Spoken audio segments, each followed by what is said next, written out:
each of the dancers and yourself have such different stories.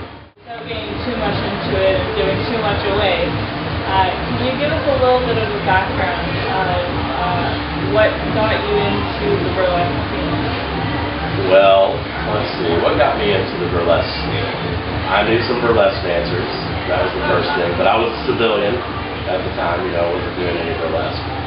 Nona Narcisse from the film, she and I became really good friends, and she and some of the other girls in Slow Burn, our burlesque group, they were actually performing with another group, and things happened, and they decided to leave that group, and they were going to do their own thing, and they were going to form Slow Burn Burlesque, and they needed an MC.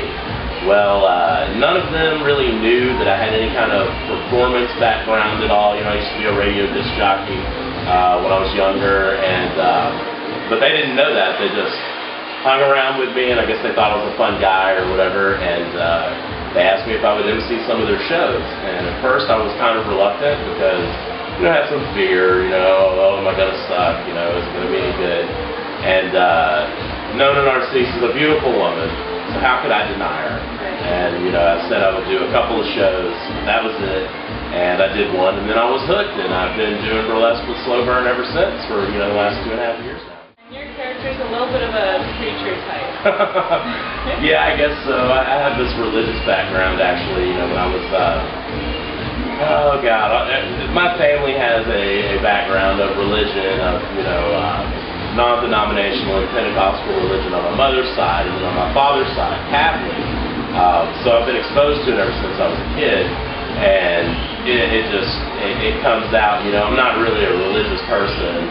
Obviously, if you see the movie, you'll realize. You pick up on that, yeah. Yeah, you pick up on, and I'm a little bit of a heathen, but I like to consider myself the preacher of perversion from, sometimes. I don't call myself that all the time. Just on occasion. Just on occasion, to impress the gals. There you go. That's what it is. So, the fact that you come from a religious background, was it difficult to come to your family and say, hey, this is what I'm doing now, check it out? Not really, because the thing with my family is they're wonderful people, first of all, but they're, like my mother and my father, who's now passed away, but and he never knew anything about me doing burlesque. However, he was the kind of person who never fully bought into, the whole religious thing completely. He was still a very carnal person. Not to say he wasn't a good man, but a very carnal person. But he also lived a spiritual life, that was based on the Christian faith. But he would have loved it. My dad had like 8 different children with about 6 different women. Okay. So Papa was a Rolling Stone, and he would have been okay with it. And my mother, she's religious, but she's not. She's cool though. Let's just put it that way. She's happy that her little boy is in a movie, and people laugh when I say naughty things on stage, even though she may not. What has this movie done for you so far? Over the course of making this film, I have seen more and more of my own performance recorded. And a burlesque show is so fleeting. You're up on stage, you do a show one time maybe, of a certain theme, or you tell a joke one time, and then it's out there in the ether and it's gone.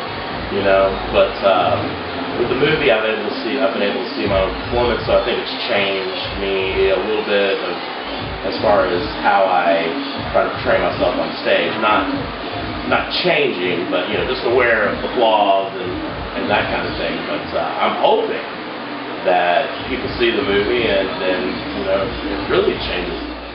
So if this movie does change things for you, what's your ultimate goal? I would say ultimately, I would like to write some screenplays. Honestly, I'm actually working on one now.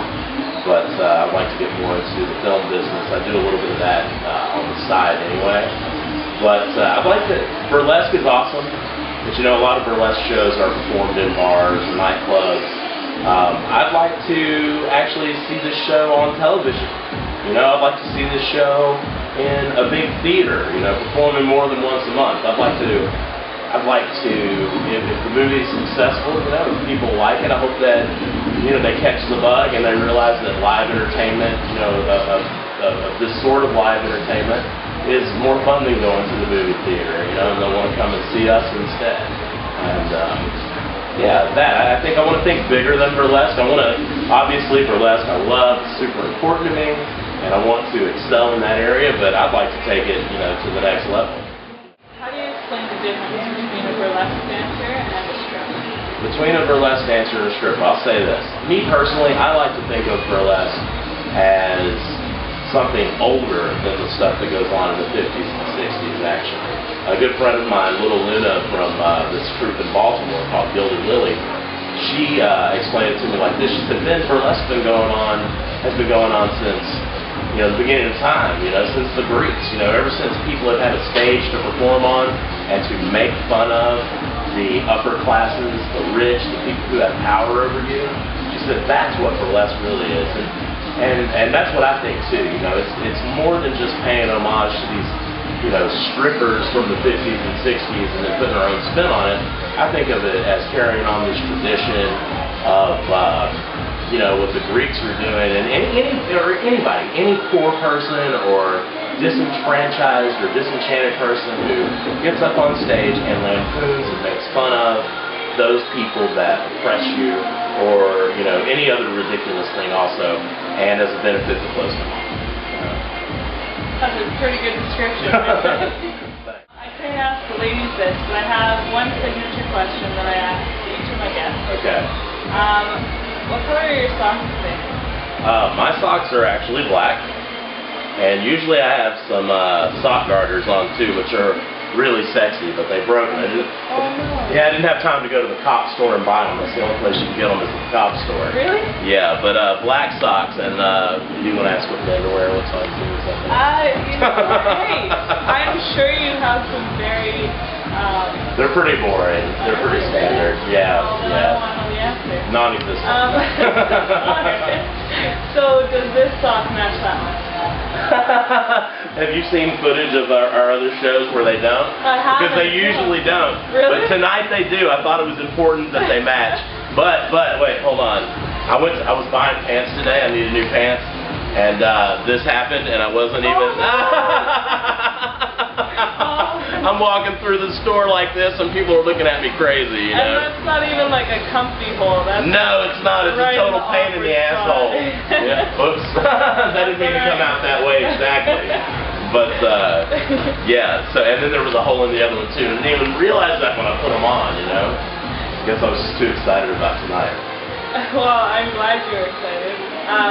So normally they don't necessarily match. Even shows that we do, even our big burlesque shows, where it's almost inevitable sometimes where my pants are going to come off. I don't even care if the socks match really. And in fact, it kind of lends to the comedic effect too. Like here's this guy all dressed up in a suit and his socks won't even match and they have holes in them. Absolutely. Burlesque is, a lot of burlesque is about this glamour and this facade of, this kind of extravagant lifestyle or whatever, and then you take your shoes off and they're full of holes in the socks, you know what I mean? So, yeah, special occasion matching socks, but they have holes. Well, I think you need to get some socks that match your tie. Oh, I agree. Those would be pretty awesome. Thank Are you. those rhinestones? Those are the jet black Aurora Borealis Swarovski rhinestones. Yes. Very nice. Yeah, thank you. I have several ties like this. I did this myself. Did you really? I did. So you just pick a color and then you put the crystals in yourself? Yeah. Well, it helps to find a tie that already has a little pattern going. Yeah. And, just follow the pattern, because I can't even color within the lines. I was that child and still am that child today. Yeah. But, I do this at home on my own. Wow. Yeah, so add a little flash to the outfit, I think you should design some socks. And when you do, let me know about them. I will. I'll send you a pair. Sounds good. They'll look good on you. Thank you. Thank you so much, Ben. Appreciate you, Maija. It was a pleasure. Thank you. Pleasure to meet you too. Thank you for the great interview. Hiding in the shadows, and I've been thinking